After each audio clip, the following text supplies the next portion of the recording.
All right, let's get a little weird and let's go down a rabbit hole. And I only bring this up because it directly concerns something that we're working on this channel.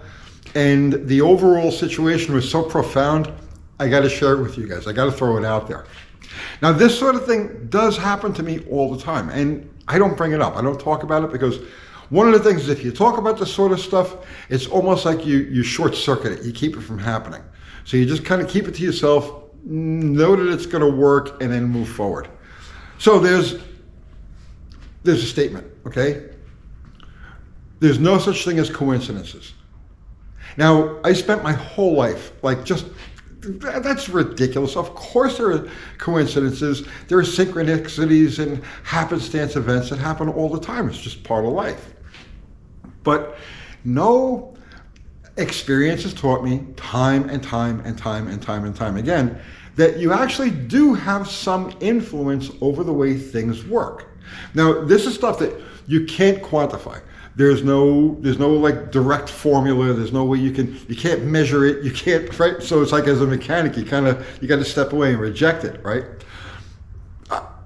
If you can't measure it, if you can't feel it, if you can't weigh it, well then it can't possibly exist, right? Wrong, it exists. So here's what happened. All right. Last week, we did that video over at my friend Bill's place, AB Power Sports, and he has a motorcycle dyno. And we want to use his motorcycle dyno to take a single cylinder engine and test everything you can think of testing, right? Everything from, fuel quality and spark plug gaps and indexing, which is going to be the first video we're going to do on that. I'll talk about that in a few minutes. How engine temperature affects and so on and so forth. So single cylinder motorcycle is the perfect thing to use for this because you can make quick changes that can be seen immediately and they'll be more notable than on a multi-cylinder engine. And he's got a dyno for this. Perfect. Let's do this thing, right? So as we're talking about it, he says, what bike do you want to use? I said, I don't have one that really fits. The only single cylinder engine I have is my little Honda Super Cub, and that's too small to be representative of, an automotive engine. We need something a little bit bigger. So he was going to volunteer his DRZ 400. But as I could sense that he was reluctant to do this. He loves this bike, it's pristine, and he doesn't want to, subject it to the kind of abuse that inevitably is going to happen because you put a couple of guys like us together on a dyno and it's like, let's push it, right? He didn't want to tear his stuff up. And I can respect that, I respect that. So I said, I have to find the perfect bike for this. And in my mind, I had a picture of what I wanted, exactly what I wanted. I'm going to tell you what it was. And I never said this now, right? I says, I need to find something like a Suzuki Savage. So a Suzuki Savage is, and it goes by other names too, but it's a single cylinder cruiser style motorcycle. It's got a 650cc thumper in it, all right?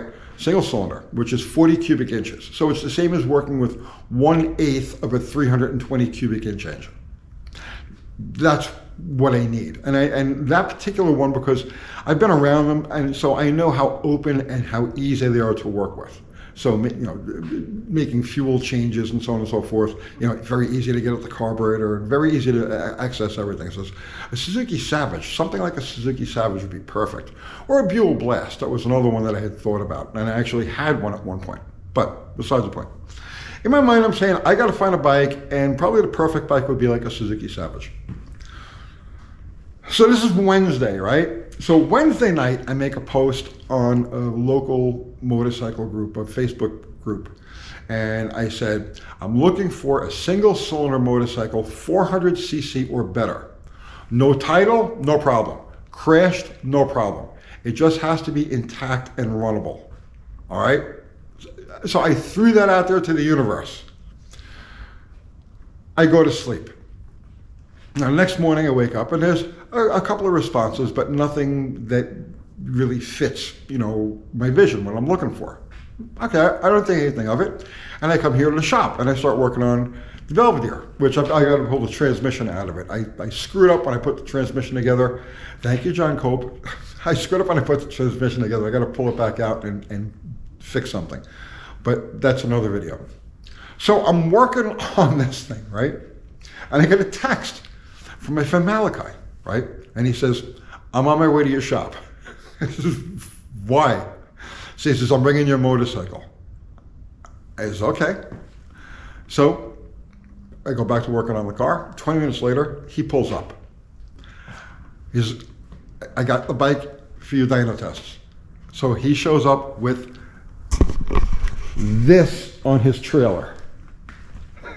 Yeah. It's a 1997 Suzuki Savage. Now remember, I didn't mention that that's the bike I'm looking for. I had it in my head when I made the post. I said, how did you get this thing? Where did this come from? He says, I just picked it up off a marketplace. I said, what'd you pay for it? He says, it was free. He says, what? He says, yeah, the guy who had it was just disgusted. He wanted to get it out of his life. So he made a post. He says, just come and get it. So Malachi jumps in his truck, hooks up the trailer, jumps in his truck, runs out and picks this thing up and drops it off over at my place, knowing that I need a single cylinder bike for this dyno. I says, well, what do you want to do with this thing? So he says, you just get it running, right? Do all the tests you want on it. He says, if you blow it up, don't worry about it. I'll turn it into yard art. If you don't blow it up, I'll take it back and I'll make some kind of death chopper out of it. I'm like, you got it. So that's what I've been doing for the last couple of days. I'm putting this thing together. I got it running. Here, wait, tell you what, let's fire this thing up.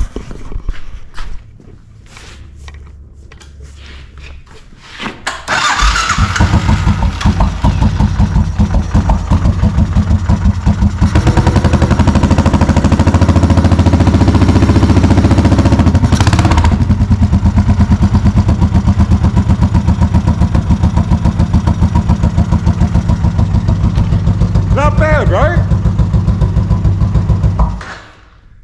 It took many hours of screwing around to get it to where it functions. They had started to do some kind of like chopper conversion on this thing. They mounted a Sportster tank on it, and they rerouted all of the wiring and stuffed it into the old airbox. This thing was just a comedy of errors. Everything you could think of was like jacked to one way or another. So I got it all running. The only thing it really needs at this point, I ordered a battery for it. Battery should be in tomorrow. And it's got a new carburetor on it, but it's jetted really lean. I mean, look how angry that pipe is, right? So we got to get it over to the dyno, and the first step with this is going to be to just get it to where it's fat enough and it's happy and so on and so forth. So I talk about being perfect for this job. The engine is 650 cc's, which is 40 cubic inches to us regular people. It's a square motor. It's 3.71 by 3.71. 4 valve per cylinder, pent roof combustion chamber, 8.5 to 1 compression. And it's, like I said, it's representative of a single cylinder in a 320 cubic inch V8. It is absolutely perfect. Even like this is the lower compression ratio, 8.5 to 1 compression ratio. Perfect. It's very representative of what we would come across on a typical engine. So the things that we can test with this are going to be directly relatable. What can I say? Malachi, thank you. This thing's absolutely perfect. And whatever forces, whatever things aligned this whole deal to happen, thank you, right? Awesome. You know, the whole manifesting thing, I still don't give that very much credence. You know, there's that whole you know, it's like hopium, you know, oh, you can manifest anything, you can make anything happen if you want to make it happen badly enough. Well, you know, obviously that's nonsense, okay? Somebody who was born with no arms could never be a world championship wrist wrestler, no matter what. I will never be the greatest ballerina that ever lived. I don't care how much I will myself into that position, right? Not gonna happen. But I do believe that you can influence things to go in a certain direction. You know, you have to approach things like, when I had the vision of the bike that I wanted to use for this in my head, I wasn't married to it. I wasn't like, yes, it'll only be that bike. That's the bike that's going to use, it's going to work. I said, no, this is an idea of what may work. This is my vision of what will work best.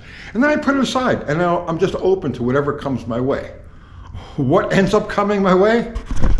The literally exact motorcycle that I had in my mind. I think that if I had pushed for it, if I had said in the ad, looking for a Suzuki Savage, never would have happened. Never would have happened. I can't explain it. I can't quantify it. All I can tell you is that I know from experience, from a lifetime of experience, that this stuff is absolutely real. How it works, I don't know. I'm just grateful that it does. If you say you can't do something, you're automatically short-circuiting yourself and saying it can't be done, right? This is a certainty.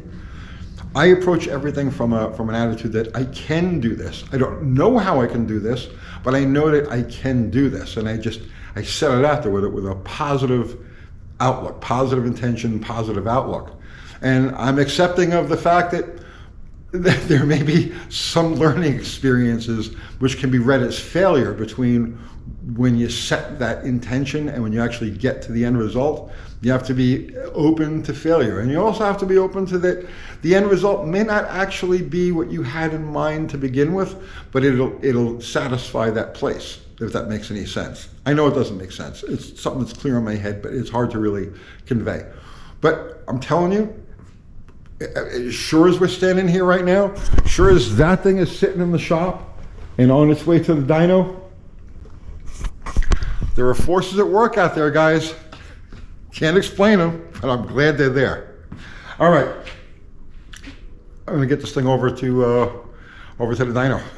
I'll see you tomorrow.